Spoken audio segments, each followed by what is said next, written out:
Bienvenidos a la última agenda económica de esta semana acá en CNN Chile, la que comenzamos con una proyección positiva. En las últimas semanas, según lo informado por el Banco Central, ha empezado a bajar el promedio de las tasas hipotecarias que están cobrando en el mercado nacional. No es una promesa, pero sí es una proyección positiva y de hecho la rectifica la presidenta del Banco Estado en conversación con CNN Chile. También a eso se suma aumento en la venta de viviendas en la última parte del año pasado y además se reactivan proyectos emblemáticos que van a aportar también al número de viviendas disponibles. Todo lo cuenta Ángela Rayman.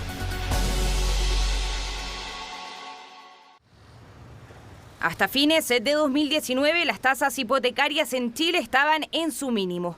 De hecho, según datos del Banco Central, el promedio mensual de octubre de ese año fue solo 1,99%. Posteriormente se produjeron alzas que lograron contenerse hasta la pandemia, pero los retiros de fondos, especialmente el tercero, hicieron que los intereses para el crédito de una vivienda se dispararan. El pic fue en noviembre pasado con un 4,64%. La buena noticia es que en diciembre esta variable bajó a 4,44%, una tendencia que podría continuar. Nosotros esperamos que la tasa de política monetaria vaya bajando a lo largo del año, como esperan todo el mercado y todos los especialistas. Las tasas largas están bajas. Deberán mantenerse en estos niveles o bajar un poquitito más. Un pequeño alivio en las personas que quieran acceder a un crédito hipotecario respecto a las tasas que veíamos 2 meses atrás. Sin embargo, en perspectiva, estas tasas siguen altas respecto a los mínimos que vimos a fines del año 2019. La recuperación del sector inmobiliario no ha sido nada fácil, pero las cifras se podrían dar indicios de una mejora. Durante el último trimestre de 2022, la venta de viviendas en Santiago aumentó 11% en comparación al mismo periodo anterior. Las señales positivas parecieran mantenerse. Un periodo de reactivación son las expectativas, aunque el futuro aún es incierto. El año pasado, las ventas inmobiliarias en Santiago cayeron un 29% en comparación del 2021. Si bien tendieron a mejorar hacia fines de año, todavía hay que hacer un esfuerzo muy grande para normalizar la actividad. La baja proyección en el crecimiento económico durante este año a nivel nacional y las tasas de inflación han sido determinantes también para la ciudadanía. Es que muchos y muchas se prefieren aplazar la compra de su vivienda propia por diversos motivos. Los precios, las tasas de interés, es imposible. No tengo como opción a crédito hipotecario por las liquidaciones de sueldo. Están pidiendo muy alta. Yo creo que es más que nada por todo el tema inmobiliario y por todo el tema inflacionario, entonces nos ha costado un poco. No he podido porque una, que ahora estoy cesante, y lo otro, que los precios están demasiado elevados. En el valor de los materiales de construcción hay cierta estabilización. Si bien siguen con alzas, estas se aproximan a la inflación en que marcó casi 13% el año pasado. Estarían subiendo de la misma manera que el resto de los bienes de la economía. Esto se diferencia a lo que veíamos el año pasado, donde ese aumento incluso en algún minuto llegó a ser 3 a 4 veces más que el IPC. Cifras que afectan directamente la inversión inmobiliaria, la cual podría contraerse cerca de 40% este año. Existe un problema de producción de vivienda y este guarda relación principalmente con los costos de construcción. Es decir, el IPC también ha afectado a aquellos que deben edificar y se han expuesto a mayores costos para poder llevar a cabo sus obras. Hace más de 9 meses que están completamente paralizadas las obras del conocido megaproyecto de la empresa Fundamenta, Ecoegaña Comunidad Sustentable. Construcción que conlleva una inversión de $300 millones. Sin embargo, la misma empresa informó que de forma paulatina van a poder retomar los trabajos de construcción en la intersección de las calles Américo Vespucio con Irarrázaval. Desde la Cámara Chilena de la Construcción valoraron el anuncio, señalando que es una obra que nunca debió haber sido paralizada, ya que cumple con todos los requisitos de la ley. Agregaron que este proyecto se traducirá en más de 1.000 empleos. Cambiamos de tema y les cuento que con bastante menos resonancia que otros años, esta semana se llevó a cabo en Davos, Suiza, la reunión más importante del Foro Económico Mundial. Se habló de las proyecciones económicas para 2023 y también hubo bastantes críticas por el verdadero compromiso de las empresas más grandes del mundo para reducir las emisiones contaminantes. El resumen de todo lo tiene Orlando Silva.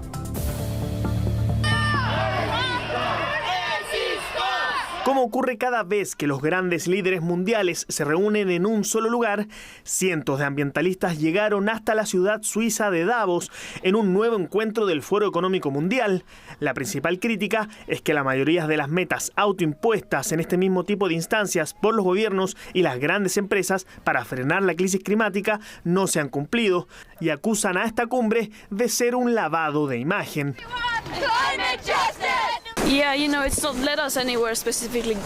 Sí, no nos han llevado a ningún punto específicamente bueno, ¿verdad? Solo nos queda mirar hacia dónde vamos y ver que estas son las personas que poseen la riqueza, que están invirtiendo en combustibles fósiles y sin embargo son las que esperamos que resuelvan la crisis climática. El Foro Económico Mundial se está convirtiendo cada vez más en un gobierno mundial no electo que la gente nunca pidió. Críticas que tuvieron eco dentro de la misma cumbre y por nada menos que el secretario general de las Naciones Unidas, quien endureció su discurso en comparación a cumbres anteriores. La verdad es que cada vez más empresas están asumiendo compromisos de cero emisiones netas, pero los criterios suelen ser dudosos o turbios, y esto puede engañar a los consumidores, inversores y reguladores con una narrativa falsa y una cultura de desinformación climática y confusión, dejando la puerta abierta a un lavado verde. Algunos en la gran industria del petróleo impulsan la gran mentira. La muerte del ministro de Interior ucraniano tras la caída de su helicóptero y la guerra entre Rusia y Ucrania acapararon la mayoría del debate esta semana, donde las proyecciones sobre un pronto término del conflicto armado son más bien sombrías. Pero también hubo tiempo para actualizar las perspectivas económicas para el complejo año que comenzó y que, aunque lleva poco de transcurrido, sí ha traído algo de esperanza a los mercados. Es cierto que en nuestras proyecciones económicas esperamos que el crecimiento se desacelere aún más este año, pero desde el inicio de este año, si vemos algunas buenas noticias, también esperamos que en 2023 el crecimiento toque fondo. En otras palabras, que se va a iniciar el proceso en el que comenzamos a subir en lugar de bajar.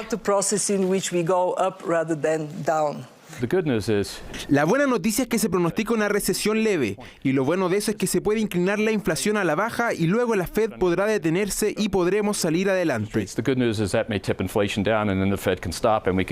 Y de igual manera para Europa. Lo que estamos viendo en este momento es claramente una actividad que está cayendo en comparación con un excelente 2022. El crecimiento fue del 3,4% a las proyecciones de crecimiento que tenemos para 2023 de 0,5%. Así que no es un año brillante, pero se ve mucho mejor de lo que habíamos temido. Seguimos en pie y creo que cuando miras incluso los números de inflación recientes, parece que hay una luz al final del túnel. Algo de eso tiene que ver con este invierno más cálido, incluso un efecto Copa del Mundo que llevó a un mayor consumo, una mayor sensación de bienestar. Pero quiero decir que hay algo de luz al final del túnel. Uno de los pocos nacionales que estuvo presente esta semana en Davos fue el empresario Andrónico Luksic. Por otro lado, la mayoría de los ejecutivos presentes coincidió en que China se abrirá más rápido de lo que se esperaba hace algunos meses, lo que sería otro factor más entre los que permiten comenzar a divisar una luz al final del oscuro túnel que se espera que sea este 2023. Hacemos la pausa en Agenda Económica y al regreso hablamos de recomendaciones de inversión, porque el mercado siguen apostando por la renta fija local. Lo analizamos al regreso.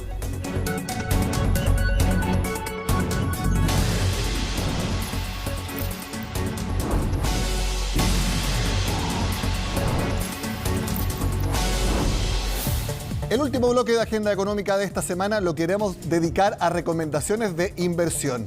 El grupo financiero Sartor tiene el siguiente portafolio desarrollado para un cliente de riesgo moderado.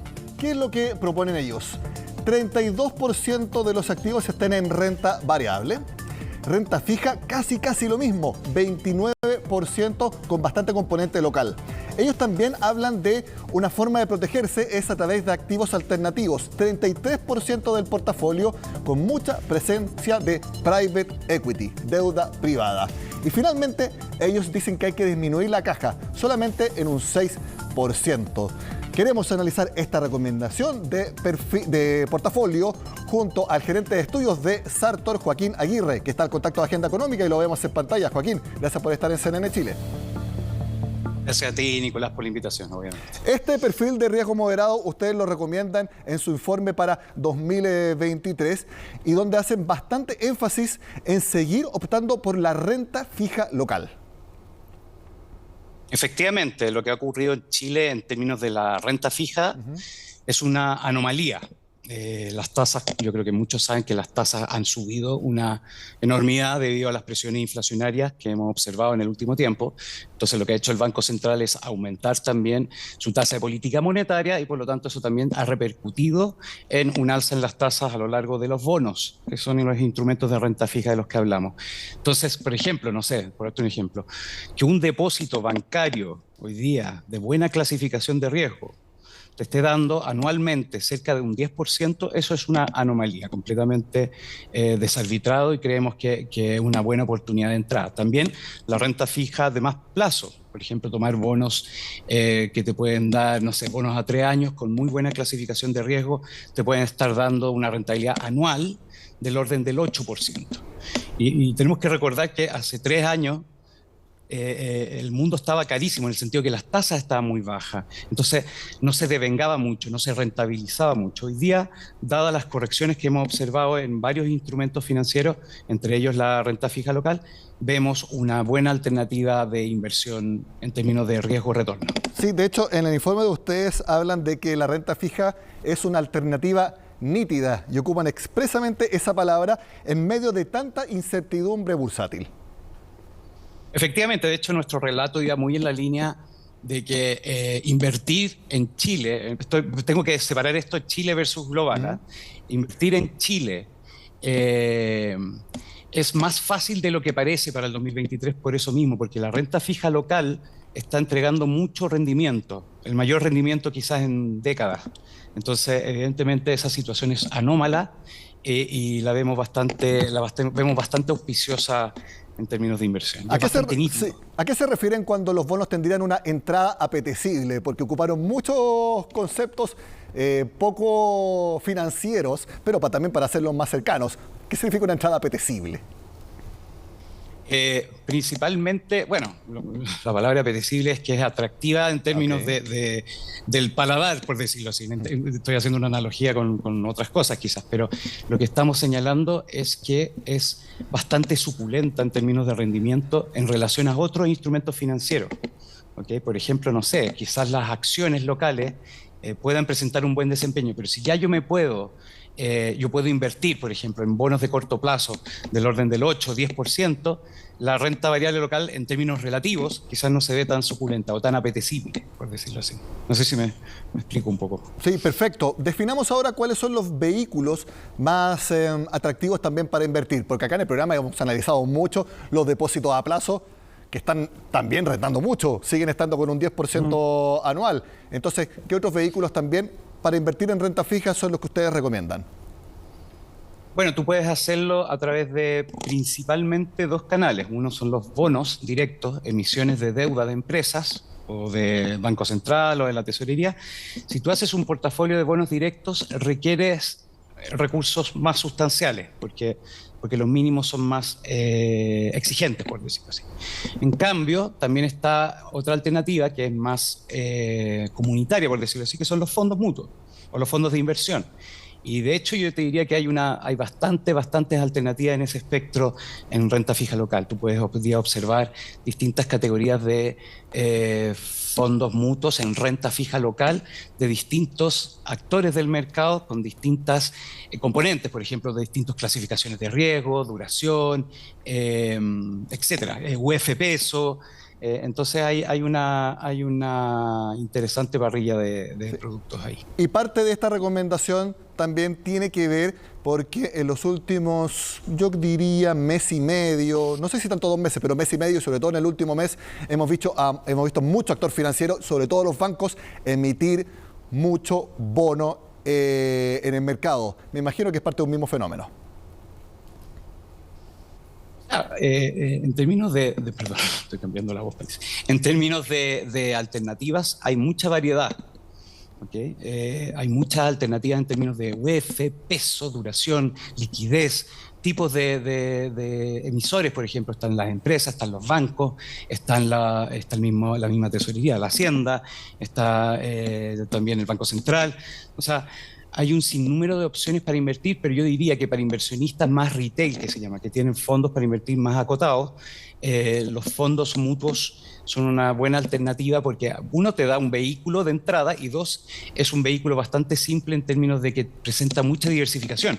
Tú no puedes diversificar una cartera de bonos con más de 10 papeles quizás. Entonces, para poder ingresar a una cartera diversificada de instrumentos de renta fija local, los fondos mutuos son una muy buena alternativa y los fondos de inversión también. Joaquín, explícanos también a qué se refieren cuando ustedes recomiendan disminuir la caja, porque en el último tiempo, y sobre todo en estos momentos, he escuchado muchas recomendaciones de que las personas se mantengan líquidas, con mucha liquidez disponible. Si puede explicarnos a qué se refieren cuando ustedes hablan de disminuir la caja. Mira, a ver, principalmente el foco del 2023 tiene que ver con que ya hubo una corrección brutal en las valorizaciones a nivel global. ¿Okay?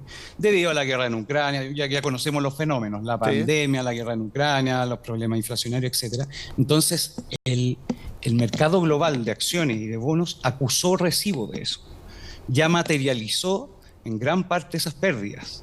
Entonces, ya de cara al 2023, que se viene un año desafiante, obviamente, se habla de una recesión, se habla todavía de presiones inflacionarias, la situación en Ucrania dista de tranquilizar, pero para horizontes más largos de inversión, creemos que es una buena alternativa hoy día entrar y posicionarse más en renta fija y en renta variable, y para hacer eso tienes que disminuir un poco la caja. Pero tampoco ponemos la caja en cero, si tú te das cuenta el portafolio será un 6-7%.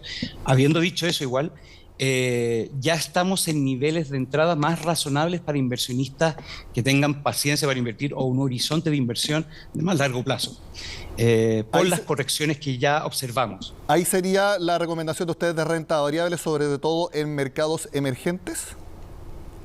Entre otras cosas, sí. O sea, nuestra parrilla, nuestra cartera propiamente tal, tiene distintas asignaciones de todo tipo, sectoriales, regionales, por tipos de instrumento, por tipo de activo, etc. Una alternativa buena también tiene que ver con la parte emergente. ¿Qué es lo que pasa? Que la renta variable emergente, los países emergentes, por decirlo de alguna forma, enfrentaron el problema inflacionario de manera mucho más anticipada que los países desarrollados, en términos de que subieron las tasas antes.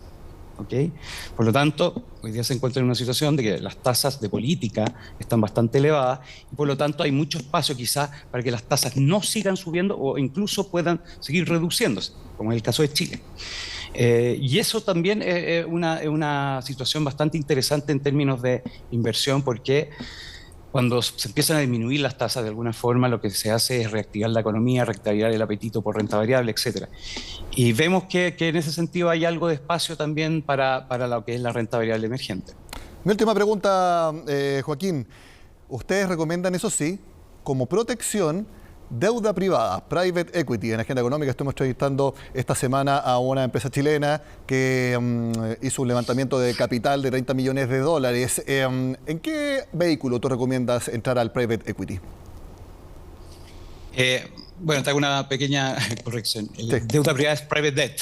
El private equity es principalmente, pero principalmente lo que trato de... Sí, está bien, son términos novedosos también. Pero la deuda privada propiamente tal tiene que ver es deuda, en ese sentido se puede parecer un poco a los bonos, que son emisiones de deuda de empresas, etcétera, pero tiene la categoría principalmente de que es privada en el sentido que son préstamos directos o préstamos principalmente focalizados en empresas más pequeñas, en pymes, en emisores mucho más pequeños y no con tanta presencia. Y esa situación tiene la gracia de que te da un mayor rendimiento. ¿Okay? Porque evidentemente estamos sacrificando un poco de liquidez acá, claro, o de profundidad de ese mercado a cambio de rendimiento. Entonces si tú ves principalmente cómo ha andado el mercado de fondos de inversión de deuda privada en Chile, hoy día alcanza cerca de 5.000 millones de dólares, cuando hace 10 años era nulo, no existía. Y eso ha tenido que ver también con otras cosas, con que las empresas también se están financiando con otras alternativas cuando los bancos a veces les cierran las puertas. Y nosotros, como Sartor propiamente tal, lo que ofrecemos son varios vehículos para poder ingresar a ese segmento de invertir en esta deuda privada. Deuda privada local. A través... Local. Tenemos local e internacional. Tenemos, Okay. Tenemos fondos locales en UF, en pesos, y también tenemos un fondo en dólares. Y la gracia de esto principalmente es que tú inviertes en instrumentos que tienen una duración más corta, por lo tanto tienen menos sensibilidad ante alzas de tasas, tienes mayor rendimiento esperado y a cambio de eso tienes menos liquidez, efectivamente. Por lo tanto, de alguna manera tú estás haciendo ese intercambio con el mercado. ¿Qué vehículos? Bueno, nosotros tenemos principalmente fondos de inversión. La idea es meterse en fondos para diversificar el riesgo crediticio que está detrás de los emisores. Joaquín Aguirre, gerente de estudios de Sartor, muchas gracias por estar en Agenda Económica. Te deseo un buen fin de semana. Igualmente, muchas gracias, Nico. Ven acá, todos aprendemos en Agenda Económica. Private Equity es distinto a Private Debt. No se me va a olvidar. Terminamos la semana acá en el programa. Sigan con nosotros en CNN Chile.